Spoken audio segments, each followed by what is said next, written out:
Good evening and welcome to another developer interview here on Game Wisdom for our Perceptive podcast series. We have another indie developer chat lined up for tonight. My guest is from the studio Krunchy Fried Games, and they're currently working on the adventure game 5-Day Detective. And we're going to be chatting about that as well as more about adventure game design along the way. So please welcome from the studio, Dominic. How are you doing today? Hey, I'm good, thanks. I've just finished. I've got a last full week at work left, and I'm winding down for Christmas. So, how are you? I am very busy as I have to finish my next book just before the holiday season starts. So it is that ever popular holiday rush this year. Right. But it's great to have you on. Thanks for reaching out, wanting to come on and chat about your game. And for any developers watching, I'm always looking for a guest for the series. So if you want to come on and talk game design, your upcoming game, or anything else, please reach out. But it is great to have you on. I guess, what is the time zone difference for where you're at right now? I think we're 5 hours ahead of you. It's 8:45 nearly here. Yeah, time zones are always fun when it comes to this stuff. I know. But for our conversation today, since this is your first time on, Dominic, could you talk a little bit about kind of like who you are and what is your background? So, I started from a kind of writer background. Since I was a student, I've been writing uh, short stories, mainly short horror stories, often selling them to $10 a pop to strange American publishers, with names like Curious Volumes or the Bizarro Press. And when I started to make the first actual game I wrote was Witches and Bandits and Swords, Oh My, and that was a story. But I realised that with Kindle and Microsoft Word, I could sort of use the hyperlinks to make a choose your own adventure. So you just read a passage, you'd make your choice, you'd click on it, it would take you to a different part of the book. And that sold very poorly, but it did it got a nice review from an indie book site called Big Al's Books and Pals, and they nominated it for awards. And I think that kind of gave me the confidence to turn it into a game. So that's where Coder Mike comes into the story, who's a friend of mine. I used to work with him. We set up Krunchy Fried Games because we were all workmates, and that sometimes we used to go to a place called Crunchy Fried Chicken in Manchester on our lunch breaks.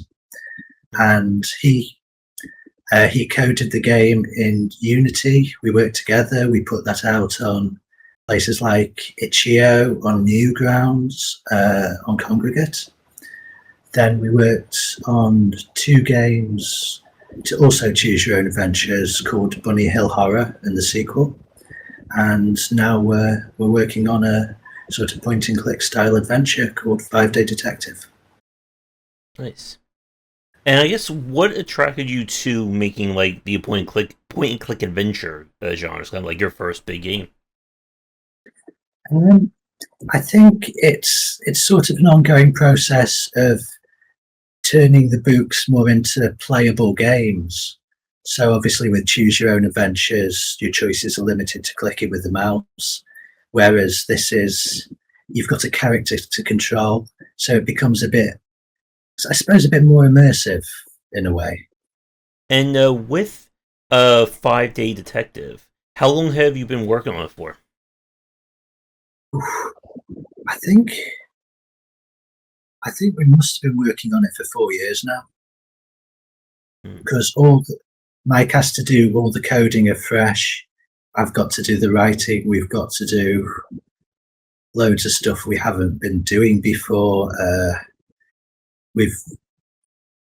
I think some ways I'm worried we've bitten off more than we can chew with this one, like with translators, with animation, with stuff like that. But we've got a demo out, and it keeps going on, really. So still at it. And with kind of, I guess, like translating like being a writer to making an adventure game, what was it like? I guess like coming up with like puzzle design for the first time. Like, how did you like go about like building like the puzzle structure of your game besides just the narrative? Um, well, we did have a few puzzles in the Choose Your Own Adventures. In the first one, not so much because, obviously, it was developed for Kindle, so you can't do things like that. Hmm. But Bunny Hill Horror, we added foreground elements such as passwords you need, and in this one, we've obviously got items and yeah, I suppose the puzzles they just come naturally along with the narrative. So you start off in the demo. Um, Dermot's basically he's late, he's badly parked, so he needs to find a parking ticket. He needs to park it on his car. That's basically the tutorial puzzle. As you go into the station, we've added elements like there's a ZX Spectrum for fingerprint matching because it's a station with some very old, obsolete technology, and they're just item puzzles involving kind of the usual adventure fare, sponges, lighters, and that kind of thing. And with kind of like the difficulty of the game itself, because it's something that when it comes to puzzle design, it can greatly vary. What are your kind of like thoughts, or what you were aiming for in terms of, I guess, like the difficulty side of 5 Day? Now, what I've found from Bunny Hill Horror is it's very difficult to judge the difficulty of your own puzzles Hmm. because I added a puzzle to that game. I thought it was barely worth adding because it would be so simple. And then once I put it on Newgrounds, the next day I've got about a dozen private messages from people going, "What do you do? I don't know how to do this." And I realize one of the things for the player is when they start a new game, especially with point and click adventures, one of the difficulties for them is getting into the mindset of the person who designs the puzzles. That's always a challenge. So with the previous game, I realized the issue was people were treating it like an escape room puzzle. And I don't know if you're familiar with escape room games. A little bit. Yeah, but one of the things you're sort of trained to do in those is you find numbers, and the numbers, once you've found a number, you've got a password. Hmm. So it's a perfectly natural thing, for instance, to have all your passwords on the wall in bright red paint or blood or something, depending on the genre, and then put a bookcase in front of it. Now, I wanted the puzzles to make sense, to kind of make real world sense. So if you have a password, for instance, you wouldn't do that. What you do is you might make some visual clues for yourself. So there was a puzzle where you needed a password. There was it refers you to some paintings, and it's a bit of an old game now, so I suppose I can spoil it a little bit. But you've got to actually count the various people in the puzzles. So I think there was a riddle like angels and demons, nymphs and the queen. There are 4 paintings, and you count those people within the paintings. But what I did was, for a bit of colour, I added the dates and the name of the painting and the artist of the painting. You know, I like to add a bit of culture to our games, and yeah, people were thinking, oh, there's a date. Maybe the date's the password because this was drawn in 1834 or whatever. And then they're like, oh, this painting has a year as well. This painting doesn't have a year.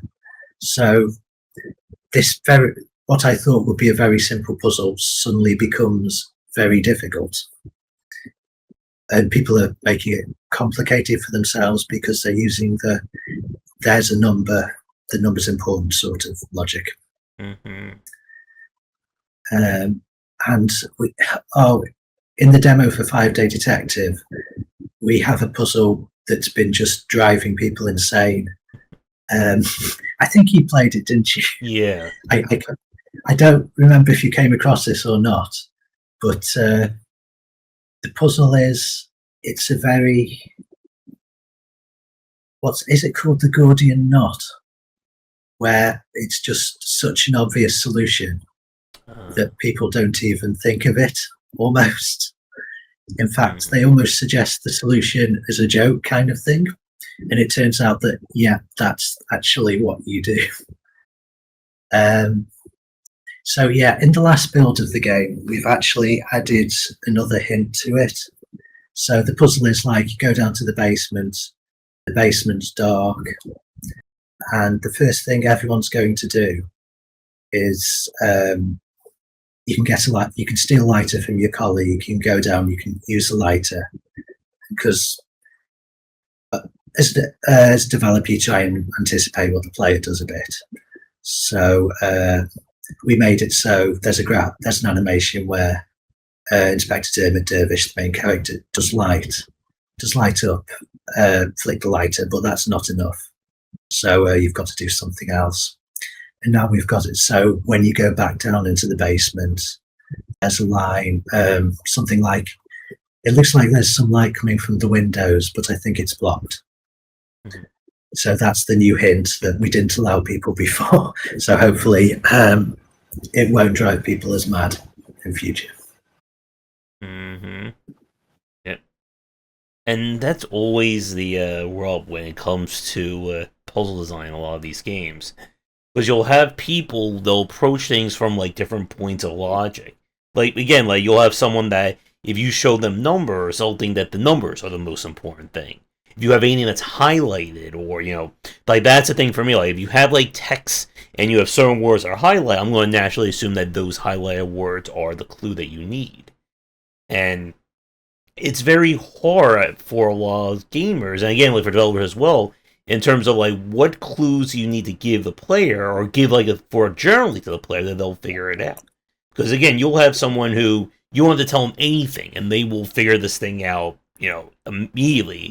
And then you'll have someone who will spend the next 10 hours going, "Why is this not working?" Absolutely, and that's the challenge for the developer. Like, as the player has to put themselves in the mind of the writer to solve the problems, the writer also has to put themselves in the mind of the player a little bit. And that's where it becomes tricky, but because, as you say, people come from it from all sorts of angles. And the great thing about releasing a video these days is you can see people playing the game on Twitch. So the task becomes a bit easier.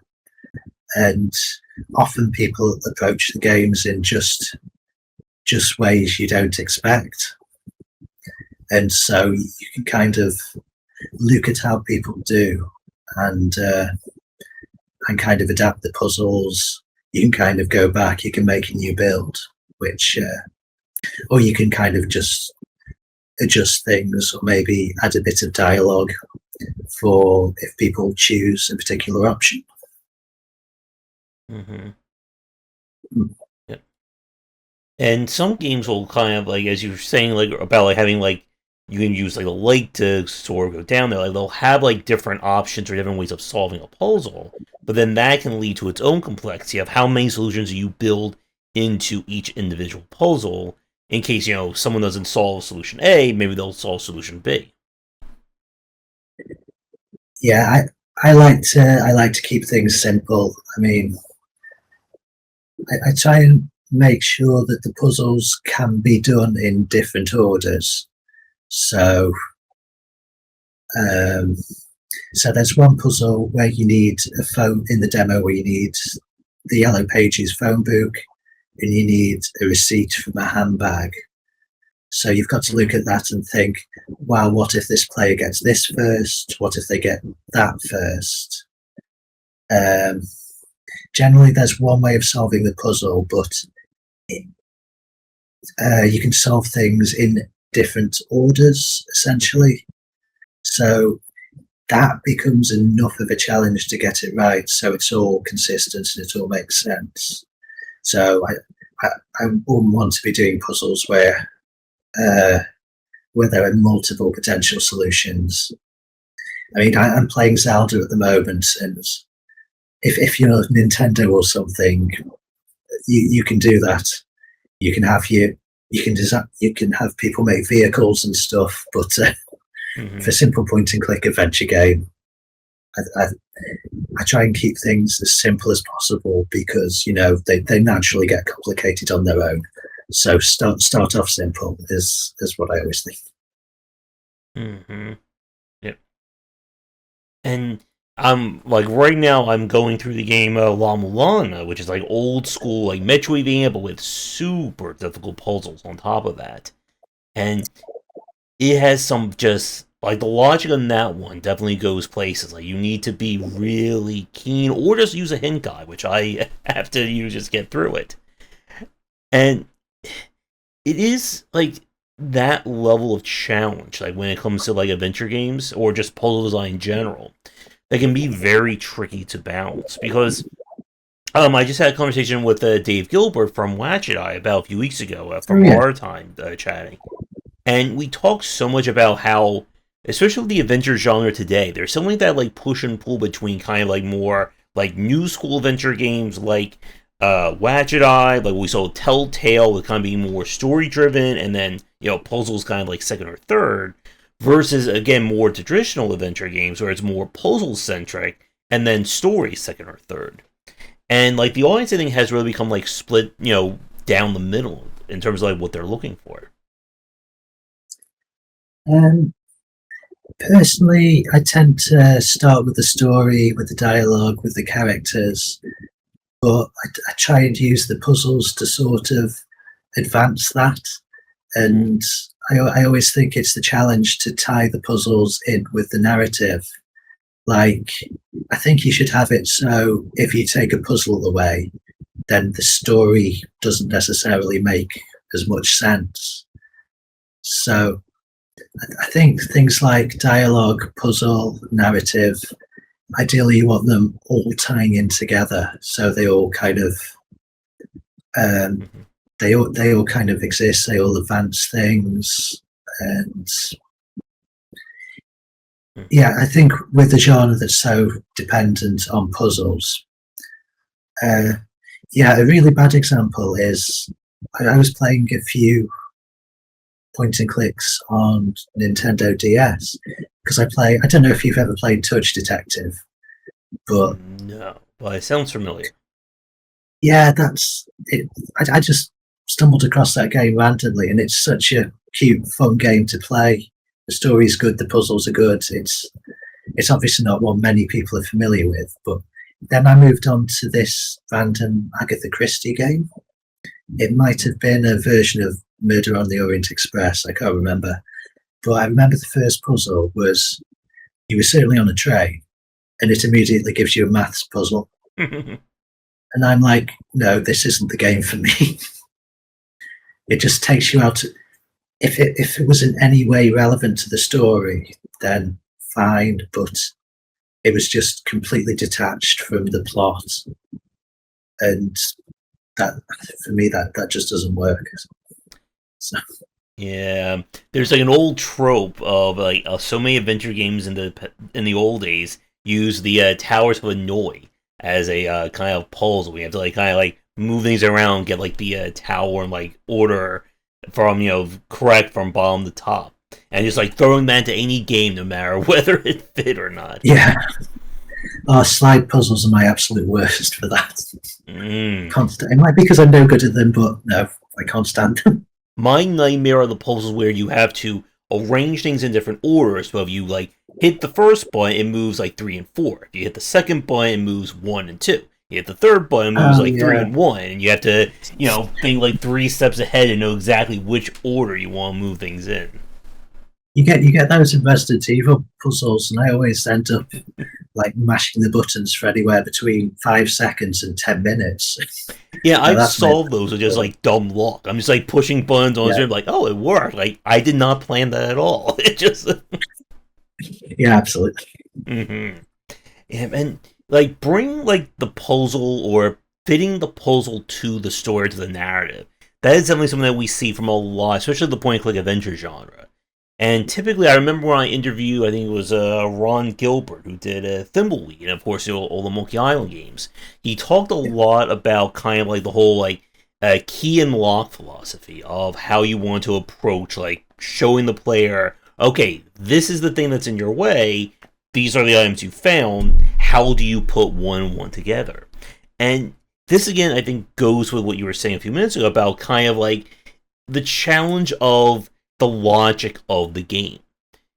Like, you'll have games where, okay, the door is locked and I have peanut butter.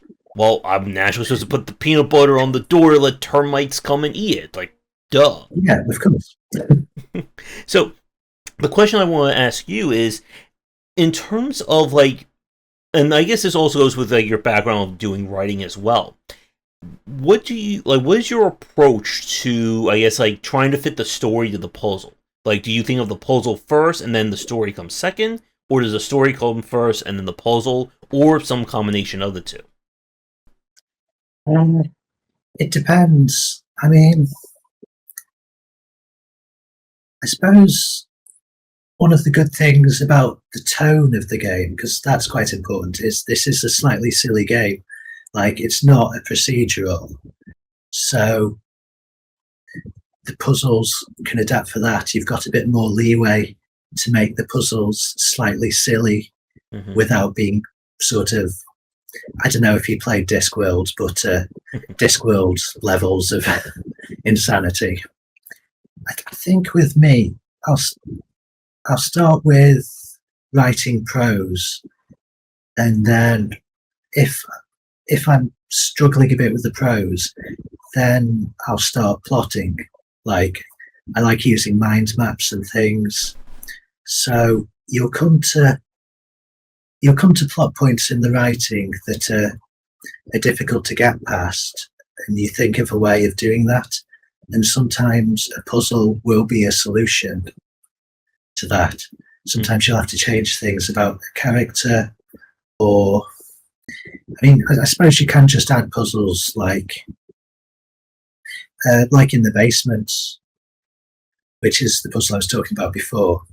So obviously you think, well, it's a basement, so naturally the light possibly isn't working.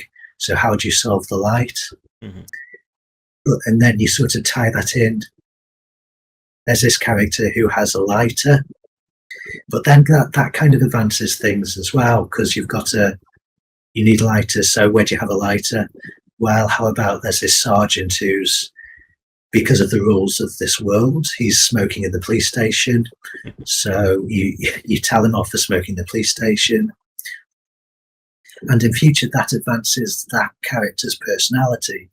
He's someone who obviously doesn't obey the rules. He's someone who has a bit of a beef with Dermot. So that's something that advances that, and you can use his personality in future cases and bounce off that. So again, it's trying to link everything together, I suppose, in that way. But it's like personalities, puzzles, tone of the game, the plot. Yeah. And I think to like build like on top of that, the other I think challenge when it comes to these games, and this depends on like the scope of the adventure game, is the size of the world, like where players will go first. Because I'm thinking about this with like going through La Mulana, and part of that game, as a Metroidvania, it's meant to be very open-ended. But the puzzle logic is predicated on you finding specific clues. You're supposed to find the clue here, that leads you over there, to then find the solution that's over there. But if, let's say, you go over here first, and you get something that's just some random line, like, what the heck is this supposed to mean? And then you go over there, and you're like, wait, what am I doing? It kind of like that logic falls apart. And like with a lot, and this is something I think goes with a lot of the older adventure games. Like when we talk about stuff like Maniac Mansion, Monkey Island, that era of adventure genre or adventure gameplay, they made these spaces relatively huge, so you have a lot of real estate to explore. So, and again, like this goes back to what we were saying a few minutes ago about how players will have vastly different ways of approaching things. If you want the player to go over here first, they're naturally going to go like up there, and they may find the item first and have like no idea what the puzzle is, or they'll find the puzzle first and then go, "What the hell am I supposed to do to figure this out?" And it's Yeah, that nightmare again because you don't want to just tell the player, "You go over here first, you do this, you do that," because then they'll just think, "Well, now you're just railroading me for the entire experience." absolutely. And there's the ongoing debate about linear versus Mm-hmm. open world games, Mm-hmm. and it's like sometimes the more the writer or the dev controls the player, the less freedom the player's got. Mm-hmm. But at the same time, if you give the player all the freedom in the world, then that's often at the expense of the story. Oh. So with detective cases, I mean, think of Phoenix Wright, which is one of the influences of this, because we ended the cases with a sort of denouement scene.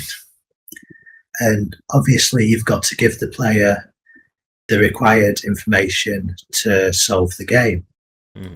Like, so obviously, the player has to know certain things, and if you don't want to give them irrelevant information, but what's worse than that is giving them too little information. So I mean, it's not just in video games, but in short stories and fiction, when to introduce information is very important, and it affects the player's experience. And obviously, with detective fiction, detective games, it becomes crucial. So you want to give the player freedom, but with detective games in particular, there's only so much you can do. So, like in the case of our demo, you can have the player solving different puzzles at different times, but you can't have too much branching narrative or anything like that. And how much I will give the player information, that is something that again can fit into onboarding as well. Because you'll have some games that their tutorial is like a 30-minute long speech, and the player is just going to check that out. And then you'll have some games like, okay, push left, push right, okay, that's all you need to know. Start doing first person shooting, and the player is just kind of thrown to the wolves.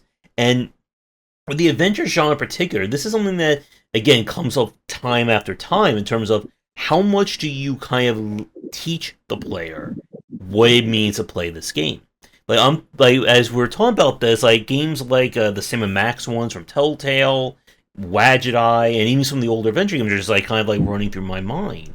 That you'll have very different thoughts on kind of tutorials because it's not the same as like especially with the adventure genre like you can teach someone, okay, click on this object, click over here to walk, but that doesn't teach them what the actual logic of the game is, and that I think is often where you can lose a lot of people because as we've been saying, people, the consumer will have vastly different knowledge bases, and if you're not kind of like, especially for games I think built on like real world or contemporary settings. Like you can think, oh well, this is natural. I think about, I know about this every single day, and then you have someone who's like, what the heck is this? Like, I don't know what this is. Like, I've never seen this phrase or I've never seen this object before. What am I doing with it?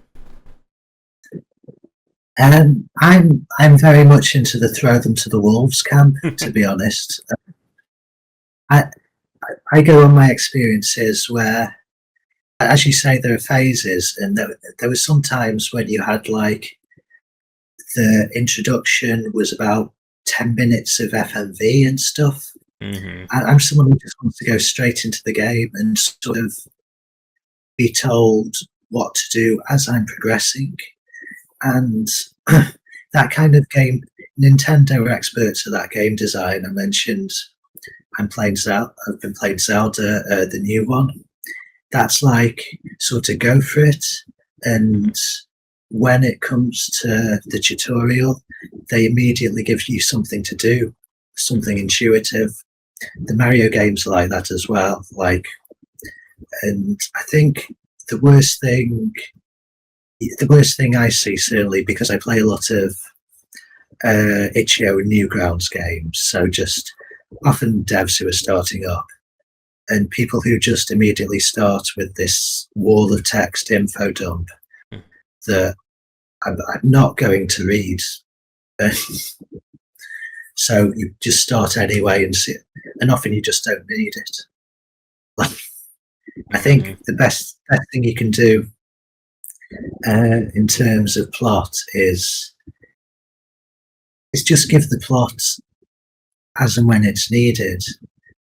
Like you're going through the world so you can see what the world's like, you can see what's different, and you can get a sense of the characters by what the characters are doing and talking to them. And yeah, was there anything you wanted to know about this in terms of puzzles, or because I've just drifted off to characters? I'm on my own thing now. So yeah, like with I'm now thinking. Yeah, go ahead. Oh, I'm now thinking about show don't tell and writing rules and how characters are introduced in films. So I may be going completely off track from your original point, which I often do. That's all right. And yeah, like with the idea of again like show don't tell, and especially with like how much you throw at the player. Again, like I'm thinking about this in terms of like onboarding and kind of UI UX work. That there's a lot of games will just kind of you'll start the game and then we stop for 20 minutes of dialogue. And it's very hard, and I guess like this I think this would be an interesting question for you, especially with your background in terms of writing. How much of the world do you kind of throw at the player? Because there are some games again that they'll start with like the whole like Lord of the Rings, here's like 30 minutes of narration about like this area of the world. And then there are games like Doom where just like, okay, you're a guy, there's a monster, go kill him. That's it. We're done, just start going into it. Yeah. I don't think you need to throw too much at the player initially. I think the player will see their environment. In fact, if anything, I want the opposite. I want to tease the player a bit. I want to hint about what's going to come. I don't want to throw everything at once. I wanted the player to find out about the world as they go through it, because I think that's a much better way of experiencing it than having a bunch of text or a bunch of video. I want the player to be, curious about what's happening, essentially, and just acclimatize to it in their own way.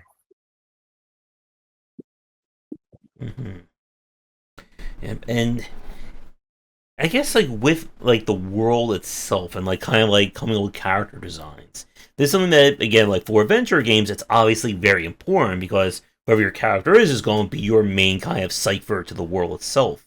So with a 5-Day Detective, what was kind of like your approach to character design or the characters you wanted to put into this world? Well, the thing with detective stories is the basic units of what work. That's been well established for hundreds of years or something. So you've got your detectives like Sherlock Holmes, your Poirots, who are sort of very anally retentive. This detective's more in the sort of Raymond Chandler, sort of Philip Marlowe kind of fold, but sort of you get a kind of specifically British take on the hard-boiled detective, which and in some ways this guy's slightly a parody of that, but he's also quite a sincere character as well. Like he's often lazy. He doesn't want to go out to work. He's very technophobic, but behind that there is a sort of intelligence that gets developed, or at least you find out more about it as time goes on. And again, the others start off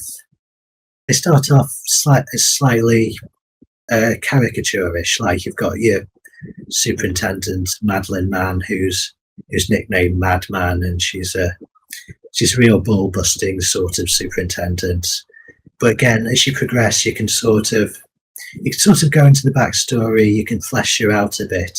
So there'll be one puzzle where you need to kind of soften her up or something, and you do that by getting her nostalgic for the old days when she started on the beat. I won't go into too much spoiler territory here, but also you've got the assistant Claire Quigley, who started off as a traffic warden and still is a traffic warden. She's just pretending to be a police officer, which she does with cunning. And it is kind of quite a comedy game, so the characters do start off in that way, but you get some personality behind them and backstory and how that's useful to solve cases. So yeah, Claire Quigley, she's got a lot of anxiety. She's very spontaneous, and she's also got quite bright, quite cunning, but she's not always altogether with it. So I think you go for characters that work with each other. You go for characters to play off with each other. Certainly, me personally, I sort of broadly base them on my traits and the traits of people I know, but you've obviously got to do something with that and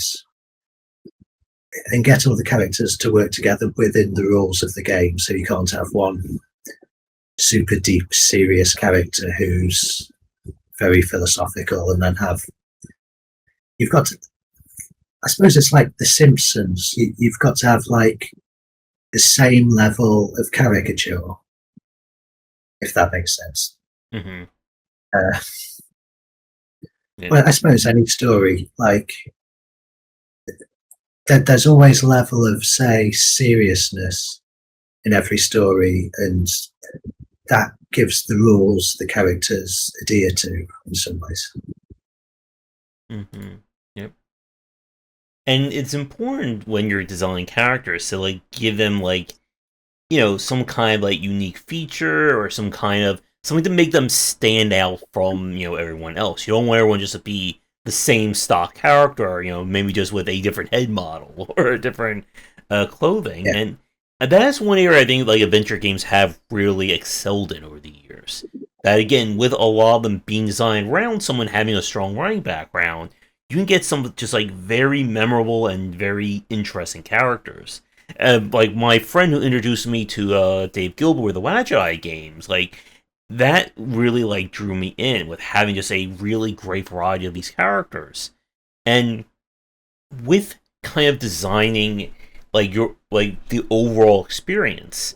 I guess what is kind of like the pacing or the structure that you're thinking about with Friday Detective? I guess specifically, like how long do you plan the game to be? Like, what are like your thoughts in terms of like the overall, I guess, like plotting and structure for the game? Is my question. But just going back to making unique characters, which is one of the ways we were planning to do that and to bring the characters out is we had something called mood power-ups, which act like an item, but rather than find them on the ground, you acquire them by doing something to change the character's mood. So it might be, in the case of the demo, Dermot has some coffee to sharpen him up. There are other cases where they might bring on paranoia. Like Claire gets insulted, she gets more paranoid. That gives her a passive ability to spot danger, which she needs to. Going back to structure and pacing, what was your question about that again? Sorry, I was. Yeah. No problem. I think I was answering what your first question was. The question was like, what is kind of like your approach to the overall pacing and structure for 5-day attack, like in terms of like how long Oh, you right, want it to right. be, how many chapters, that kind of thing. So there's going to be three murder cases. We've got the demo, then there's going to be three murder cases, and the murder cases are all going to be set over 5 days. Because that's going to be all the police station can budget for, because those are the rules of the world, those rules of the game. So it starts off with your sort of traditional point and click gameplay, where you've got to delve into the case, you've got to solve puzzles, you've got to question the suspects. And then typically at the end of the fourth day, there'll be a slight recap where maybe Dermot's by himself in the office or Claire's alone in her room, and you get to go over some of the dialogue you've had previously. So just so it sharpened the player's mind. And then on the final day, you get the denouement scene, which is your traditional Agatha Christie style. All the suspects are in the room, the detective's there, and you've got to answer the questions, you've got to make the deductions to find the killer. And we haven't fully finished those bits yet, but it's likely you'll have 3 lives, and then it's back to reviewing the case and doing it again. Okay. In terms of like the overall length of 5-day detective, like how long are you thinking like structurally in that respect? Ooh, that's actually a bit tricky to tell, because I've got the first case pretty much drafted. How long that's going to be until we actually get a build of the game, we get play testers in, I could only give you a vague estimate. So, I mean, and it often depends on the player. I mean, the demo, for instance, it's taken people between 25 minutes and over an hour.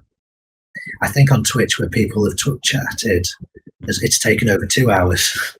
So I don't even know how you translate that, but I think overall, I'd give a vague guess of 8 to 10 hour game. Okay. And I just had a question that like went, just like popped in my head and then it left almost as fast. I'm trying to think about what It happens. Yeah, I know. It happens to me quite a lot, especially when we get into these discussions. Yeah, especially on Friday evening, right? Mm-hmm. Let's see, what was it? We talked about pacing, we talked about progress.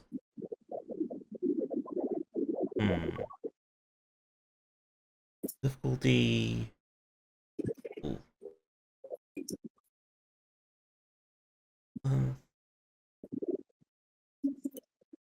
Oh, I'll edit this part out, and I'll just see if maybe it'll come up again as we're talking. I guess the next question I have for you, with I guess the overall like length, as you're saying, like in terms of like trying to figure out like different people have different approaches, or different times they spend with the game. Yeah. Oh, I just remember it. Perfect. All right. I'll add that part too. Okay. One thing that I want to ask you, like keeping with this thought on like length and duration, is puzzle design, or specifically fine-tuning puzzles. You mentioned, of course, the kind of later window puzzle earlier, but one thing I always like to ask adventure game designers is about kind of the playtesting and I guess like parsing the feedback when it comes to puzzle design, because this again is something like for me, I'm predominantly an action gamer. Like when I think about feedback in that respect, I'm coming at from how's the game feel, how's it feel to punch, jump, shoot, whatever. But with a puzzle game, especially for any kind of narrative driven game, that has a very different clientele. So Yeah. with 5-day detective and kind of examining what feedback you've gotten, what people are saying, how do you kind of parse that data in terms of, is this too easy? Is this too hard? Is this, going too fast? Is this too slow? That kind of thing.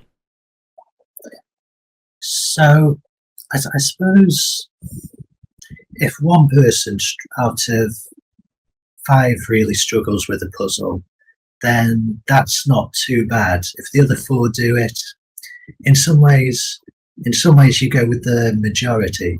Mhm. So in the case of the window puzzle, almost everyone was struggling with it. Mhm. And some people, even when they did the solution, they didn't expect the solution to work. So in that case, I think we will definitely add a hint for that one. I think what you want or what I want specifically is for people to be thinking about it a little bit. I don't want them necessarily going, okay, I've got this, right, let's go straight over there, and we've done it. Because often when I used to play adventure games, the old adventure games, you would be thinking about this, and that was usually a good thing. That just means it's a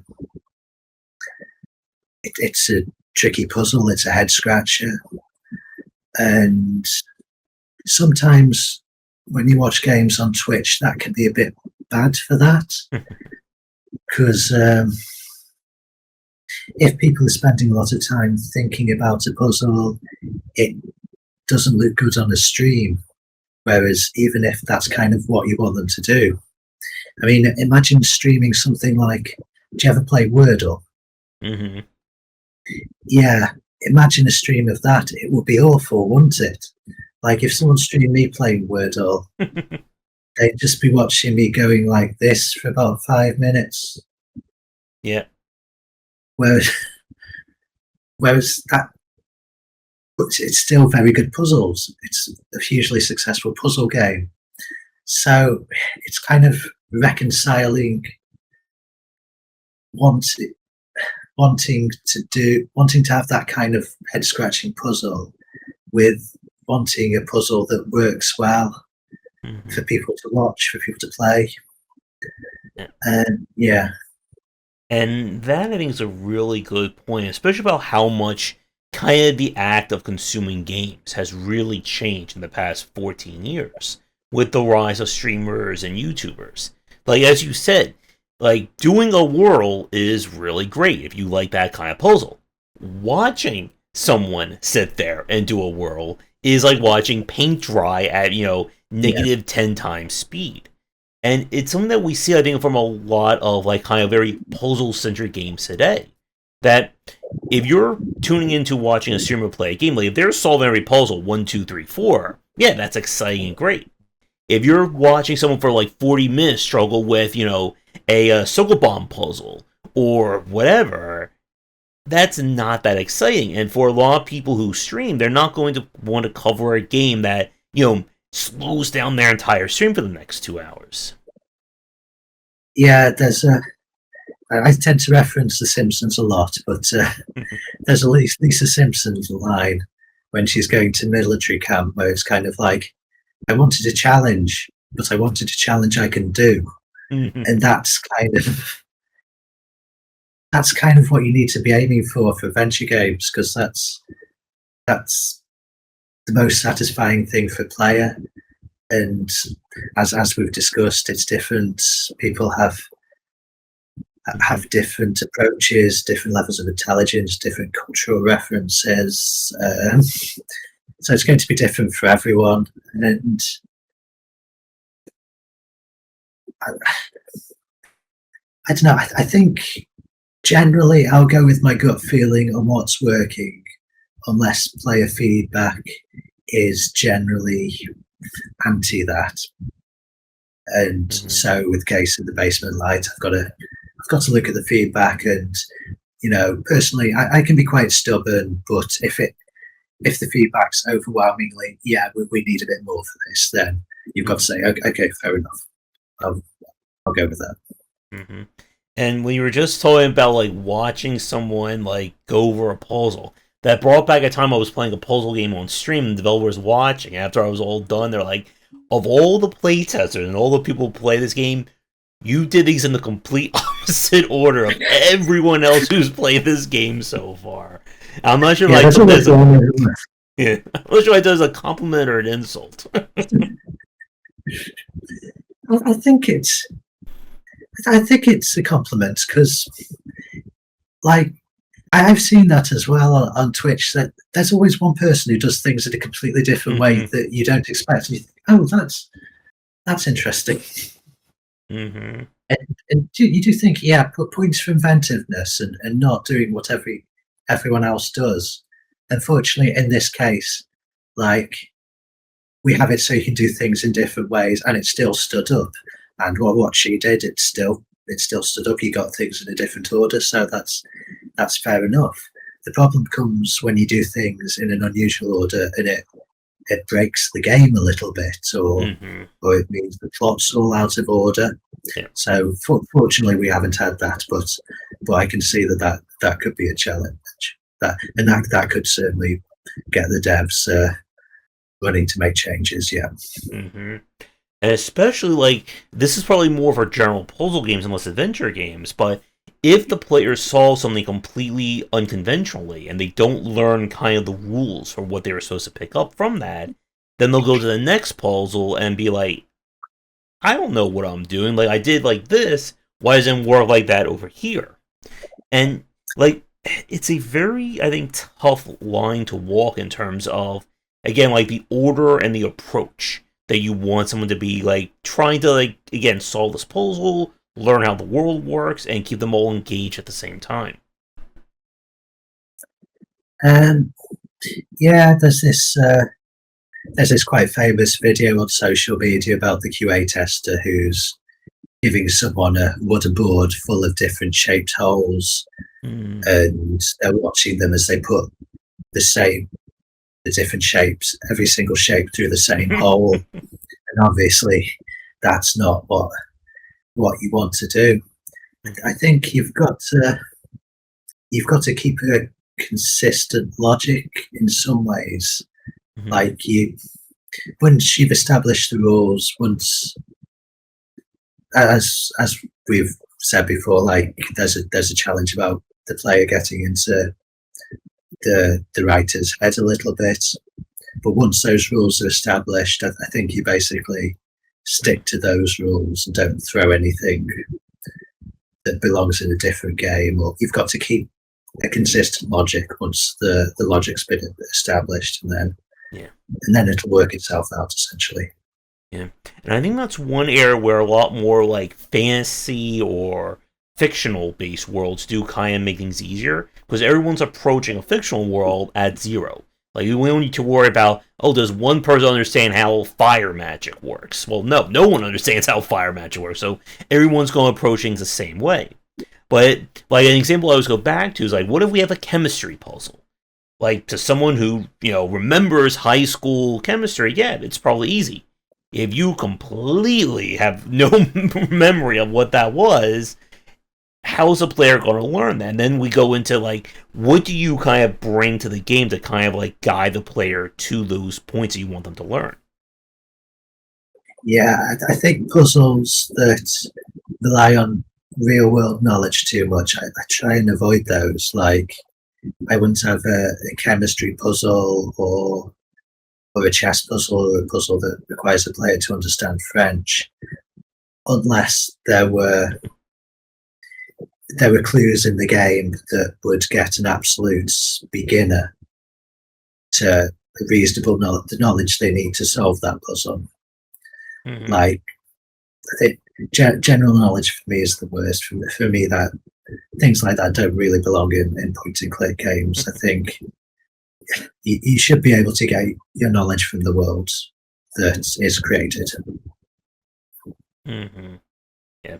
And you brought up, like, French, and that just brought back painful memories of me trying to learn French in high school and having no memory of that today. I think the reason I brought it up is because there's a line we had in one of in a bit of evidence, which is the woman who's lost the handbag, where she uses the word soupçon to me, which means a little bit. Um, we used it as a deliberately pretentious word, so it stays. But it's just funny. Nobody whatsoever I've seen play the game has known what that word means. Actually, there was literally one guy, an American Twitch streamer, who knew it. That's it. Everyone else has been calling it soup con, or but because it's sort of a deliberately, it's a word to show that the character is quite aloof, quite that sort of character, that it works in the context. So yeah, that's why I thought of French myself.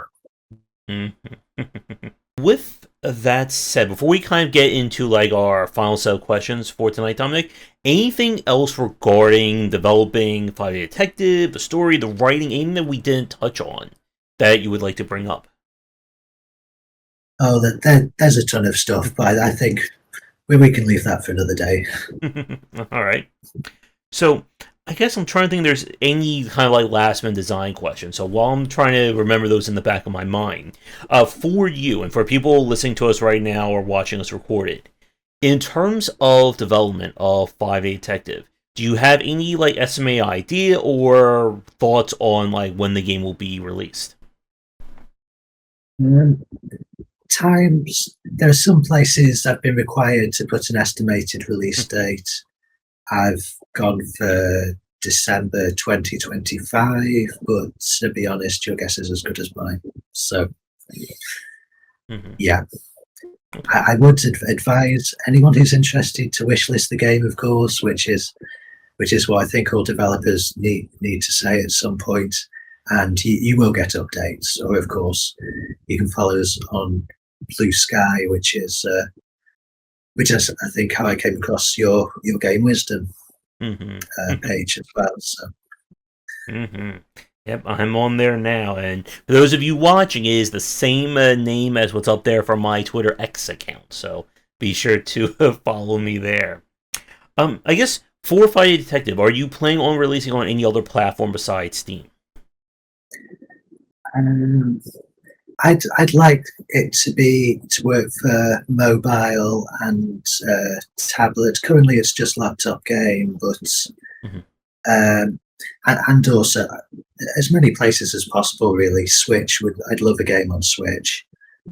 So it's me and Coda Mike, but mainly it's going to be Coda Mike who will have to do the real legwork if that's going to happen. So he's got the expertise in that sort of field that I haven't as a writer. So okay.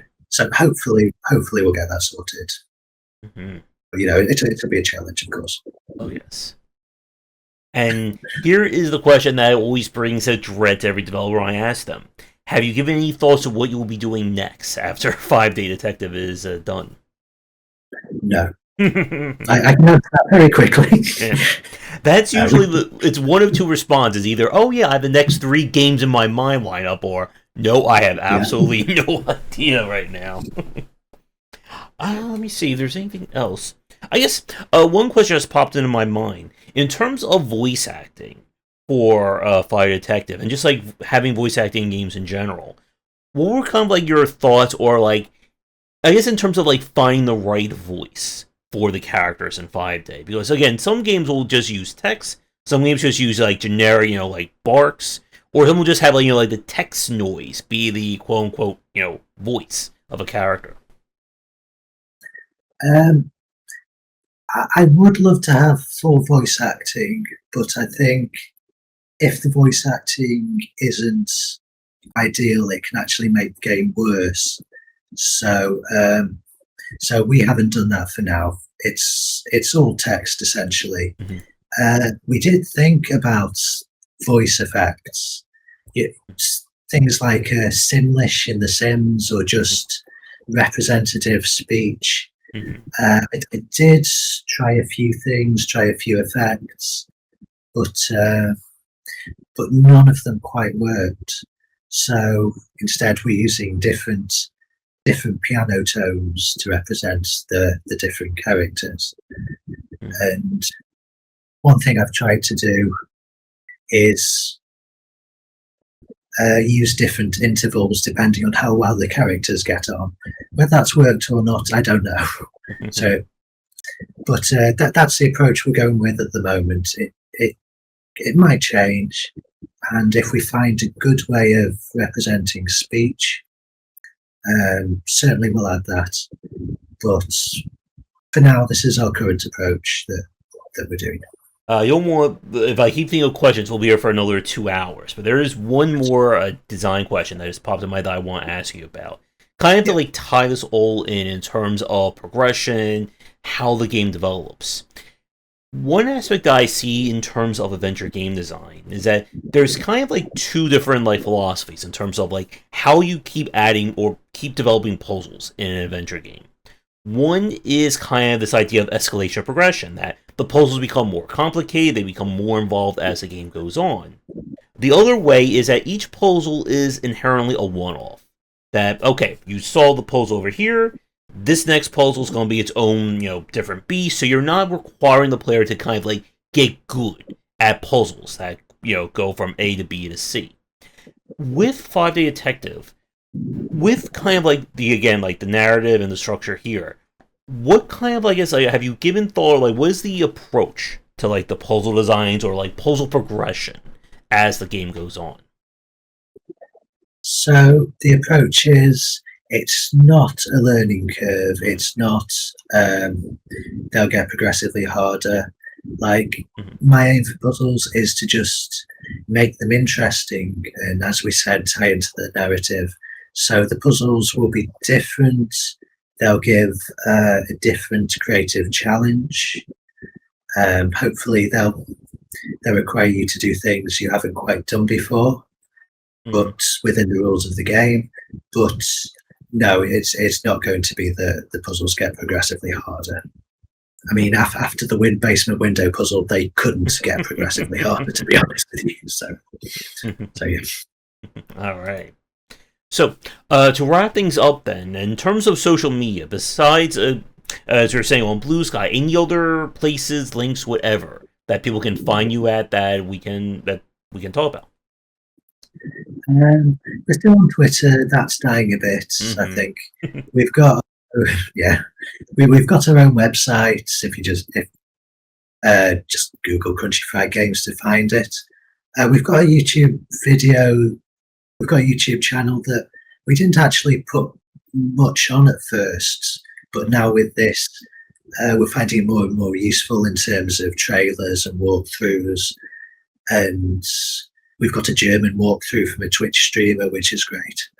I think we've got a Facebook, but I never update Facebook. So there's just too much stuff at the moment.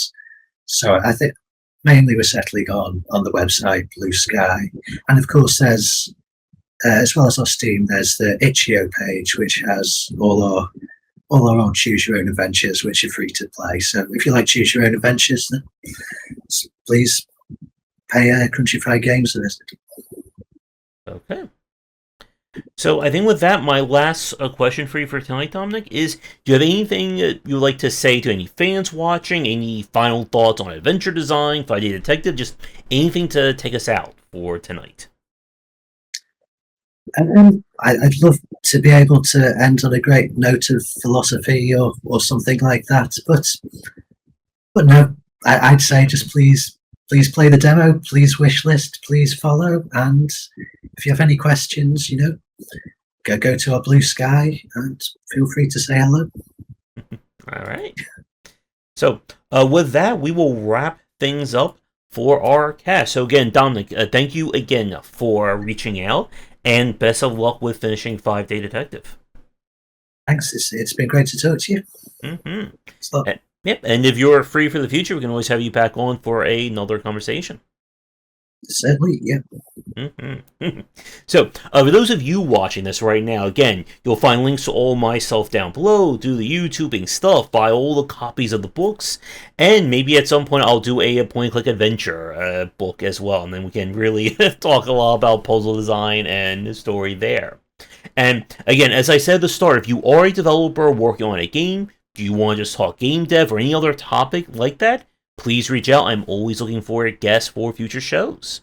So again, Dominic, for you, thanks for coming on. I hope you have a great holiday coming up as everybody's getting ready to shut down for the holiday season here. Thanks, you too. Mm-hmm. So, once again, for those of you watching, be sure to come back for daily discussions on game design here and on game wisdom, where we some of the art and science of games. And until our next conversation, have a great night, and I hope you had a great holiday by the time this cast goes up.